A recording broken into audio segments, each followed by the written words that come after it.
네, 김용현 전 장관 측은 처음부터 JTBC의 취재를 거부했고 이 현장을 찾아간 저희 취재진의 입장을 막으며 경찰에 신고까지 했습니다. JTBC는 김 전 장관 측의 입장에 대해서 질문하고 따져보고 팩트체크해서 전달하는 게 저희가 해야 할 일이라고 판단했지만 질문할 기회 자체가 막혀버렸습니다. 박현주 기자입니다. 취재진이 기자회견장에 도착하자 김용현 전 장관 측은 입구에서부터 막아섭니다. JTBC 못 들어가나요? 왜 못 들어가냐고 물었더니 돌아가라고 답합니다. 아니 질문은 받을 수 있는 거잖아요. 가시라고요. 기자를 선별적으로 고를 자유가 있다고 주장했습니다. 우리 기자회견이니까 우리가 원하는 기자들한테만 질문 받을 겁니다. 가세요. 가시라고요. 질문하는 게 업무 방해라고도 말합니다. 질문하는 게 방해하는 네, 가세요. 경찰을 불러 통제해달라고 부탁하더니 급기야 카메라를 들고 기자들을 찍습니다. 업무 방해하시는 분들이 채찍을 시작합니다. JTBC 기자를 발견하자 기자회견장 근처에 오지 못하도록 막습니다. 사유지라고 사유지. 아니 사유지라고 말을 몰라? 이해가 안 돼요? 진행이 나자? 네, 김용현 전 국방부 장관이 기자회견을 공지한 장소입니다. 방금 저희를 비롯한 일부 언론사의 취재를 거부하면서 저희도 이곳에 들어가지 못하는 상황인데 업무 방해라면서 정당한 취재 권한이 없다고 주장했습니다. 앞서 김 전 장관 변호인단은 카카오톡 단체 대화방을 통해 기자회견 장소와 시간을 공지했습니다. 그러면서 초대된 언론사 외엔 취재할 수 없다고 못 박았습니다. 김 전 장관에게 불리한 보도를 이어온 언론사는 대화방에서 퇴장당하기도 했습니다. 결국 기자회견은 일부 언론사들이 빠진 채 진행됐습니다. JTBC 박현주입니다. 네, 오늘 기자회견 현장을 취재한 기자와 자세한 얘기 좀 더 나눠보겠습니다. 박현주 기자가 나와 있습니다. 박 기자, 오늘 현장에 갔지만 결국엔 들어가지 못했던 거고 질문할 기회도 없었던 거죠? 네, 그렇습니다. 오늘 기자회견은 이 서울 강남역에 위치한 공간 대여센터에서 열렸는데요. 네. 저희가 들어가려고 하니까 변호인단 측에서 JTBC는 들어가지 못한다고 막아섰습니다. 입구에서부터 기자들 소속을 일일이 확인을 하면서 우리가 원하는 기자들에게만 질문을 받겠다고 여러 차례 강조를 했는데 원하는 기자들에게만 질문을 받겠다? 네, 그렇습니다. 이 취재 거부 명단에 없는 언론사를 내쫓았다가 착각했다면서 다시 들여보내오는 경우도 있었습니다. 그래서 저희가 기자를 왜 선별하는 거냐고 물었더니 자신들도 질문을 선택할 자유가 있다면서 진입을 막았습니다. 네. 직접 한번 들어보시겠습니다. 네. 아니 기자들이 묻는 기자회견인데 그러니까 왜 질문하는 게 안 되는 건지. 아니, 기자들의 지하 취재를 2층에서 방해하고 질문을 나가주시라고요. 방해하지. 경찰이 빨리 좀 통제해 주세요. 네, 이렇게 얘기를 하면서 변호인단 측은 경찰을 부르고 저희 취재진의 얼굴과 명함을 영상으로 찍기도 했는데요. 급기야 기자회견장은 이 사유지라고 얘기를 하면서 법을 어기지 말고 당장 나가라며 엄포를 놨습니다. 네.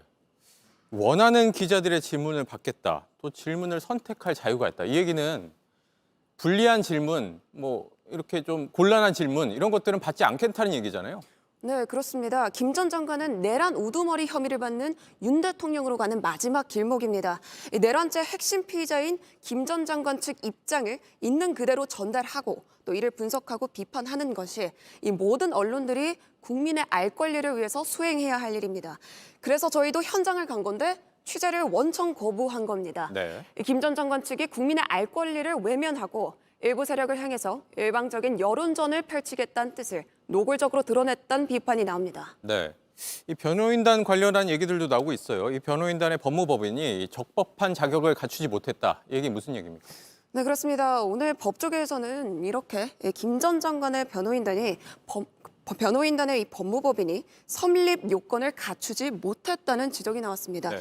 현재 이 김 전 장관의 변호는 유승수 변호사와 이하상 변호사가 맡고 있습니다. 이 두 변호사는 법무법인 자유서울에 지금 소속이 되어 있는데요. 이 변호사법에 따르면 법무법인은 3명 이상 변호사로 구성을 해야 합니다. 네. 그런데 저희가 이 법무법인 등기를 확인을 해보니까 법인에 있던 한 변호사가 이 지난 5월에 나간 것으로 파악이 됐습니다. 네. 그러니까 변호사가 사실상 총 2명인 건데 변호사법에서 지정하는 요건을 충족하지 못한 겁니다.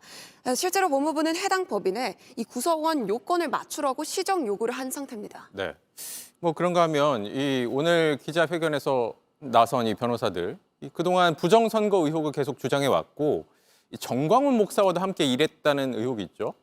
네, 맞습니다. 김 전 장관의 변호를 맡은 이하상 변호사는 이 자유통일당 전신인 국민혁명당에서 20대 대선 경선 후보로 나오기도 했습니다. 원래 이름은 이명규인데 최근 이름을 개명한 것으로 파악됩니다. 자유통일당은 전광훈 목사가 이끄는 이 기독교 계열 극우 정당으로 각종 부정선거 의혹을 주장해 왔습니다. 전 목사는 내란 사태 이후 이 연일 광화문과 헌법재판소 근처에서 비상계엄 찬성 집회를 열고 있죠. 이 변호사는 이 전광훈 목사의 법률 대리인으로 활동하기도 했습니다. 유승수 변호사도 이 변호사와 함께 이 4.15 부정선거 진상규명 단체 활동에서 활동을 하기도 했는데요. 김 전 장관의 변호는 대륙 아주가 맡았다가 구속된 이후 사임을 했는데 부정선거를 주장하는 변호사들이 이 자리를 메운 것으로 보입니다. 네, 알겠습니다. 여기까지 듣겠습니다. 박현주 기자였습니다. 내란 혐의자 김용현 전 장관 기자회견을 열면서 JTBC는 오지 마라고 했지만 그렇다고 안 가면 언론이 아니죠. 그러니까 엄연히 업무방해니까 가시라고. 아니, 저희는 아예 질문도 못하는 겁니다. 그만 찍으시고 가래. 질문 못하세요. 그러니까 이야기를 듣고 질문을 우리 하겠다는데 기자회견이니까 우리가 원하는 기자들한테만 질문 받을 겁니다. 가세요.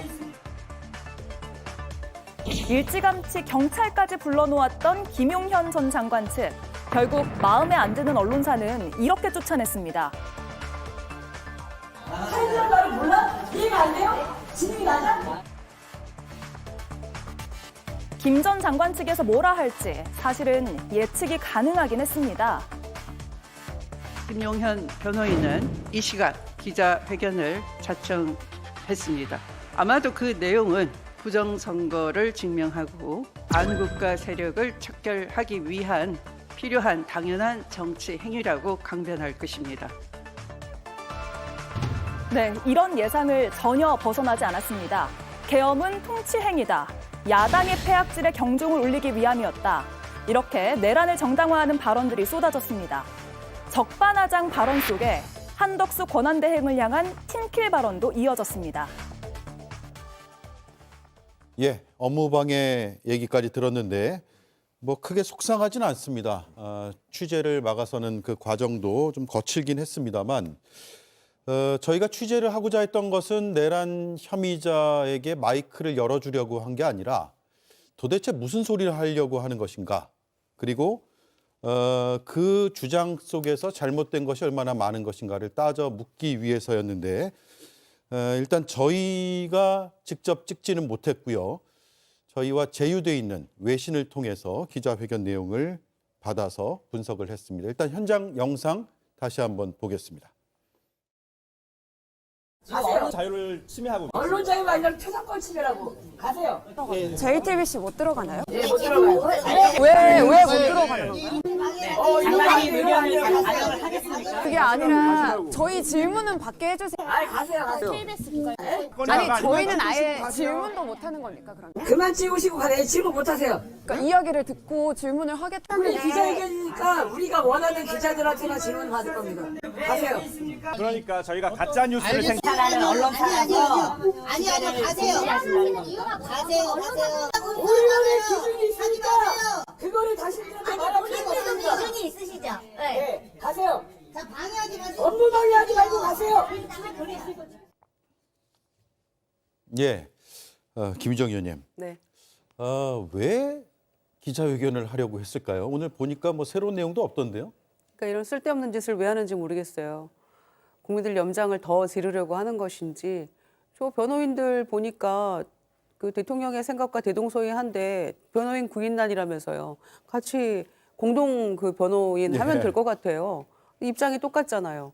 그러니까 대통령의 인식과 그 바이든 날리면 사태 때 인식과 똑같은 지금 모습을 김용현 측 변호인들이 보이고 있다라는 생각이 들기 때문에 참 기가 막혀요. 근데 환상의 콤비는 맞는 것 같습니다. 둘이서. 그 구치소에서 극단적 선택을 하다가 실패했죠. 그게 쇼가 아니었다면, 사람이 그런 생각에까지 이르른다면 거듭나는 거 아닙니까? 그게 실패했다면. 그리고 본인의 인생을 돌아보면서 반성도 하게 되고 할 텐데 지금 오히려 지금 더 당당하게 잘했다고 지금 하는 거잖아요. 예. 할 일을 한 것처럼 개선 장군처럼 굴고 있지 않습니까? 그런 점에서 더 놀랍고요.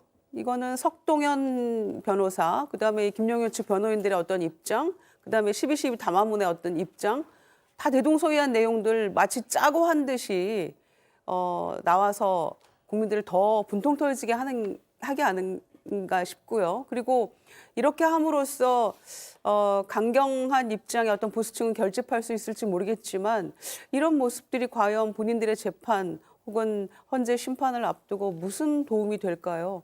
너무 한심하다는 생각이 듭니다. 네, 기자회견에서도 여러 질문이 나왔는데 김용현 전 장관 측은 정치적이다라고 비판하면서 언론사들에게 책임을 떠넘기는 그런 발언을 하기도 했습니다. 그리고 내란범이라고 확정하지 말라. 아직 수사가 진행 중이다라는 점을 강조했는데 물론이죠. 내란 혐의자입니다. 내란범이라고 하지는 않습니다.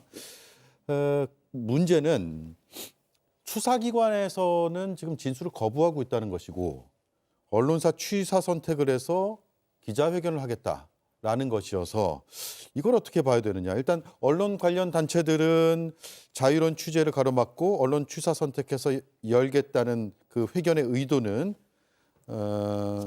굉장히 부적절하다라고 일제히 비판을 하고 있습니다. 방송기자연합회, 전국언론노동조합, 한국기자협회가 입장을 잇따라 내고 있는데 정광재 위원님은 기자 출신이시니까 네. 또 남다르게 보실 것 같아요. 굉장히 안타깝습니다. 그 취재를 하려고 하는 기자들을 막는다고 해서 그게 취재가 안 될 것도 아니고 실효적 효과도 없을 텐데 굳이 저런 모습을 연출해 갖고 오히려 더 큰 오해를 샀던 건 아닌가라는 역효과만 냈던 건 아닌가라는 생각을 하고요. 그리고 기자회견을 하겠다라고 결심을 했었던 것은 한 명이라도 더 많은 국민에게 본인들이 생각했었던 계엄의 정당성이라든가 내란이 아니라는 것들을 설명하기 위함이었을 텐데 그렇다면 오는 취재진들을 막을 게 아니라 더 많은 취재진들이 와서 본인들의 이야기를 다른 국민들에게 전달해 줄 수 있도록 했었어야 하는 거 아닌가라는 생각이 들고요. 예. 무엇보다 우리가 자유민주주의 가치를 얘기할 때 빠질 수 없는 게 표현의 자유와 언론의 자유입니다. 미국이 굉장히 지금 뭐 어떻게 저런 나라가 저렇게 잘 돌아가지 하면서도 그 중심에는 무엇이냐면 언론의 자유가 있는 거예요. 토머스 제퍼슨 3대 대통령인데 정부 없는 언론과 언론 없는 정부, 이 중에 정부 없는 언론을 택하겠다고 했습니다. 표현의 자유가 자유민주주의의 가장 근간이 된다는 점에서 저런 식의 취재 제한, 특정 매체에 대한 불편한 마음가짐, 뭐 대단히 부적절한 일이라고 생각합니다. 예.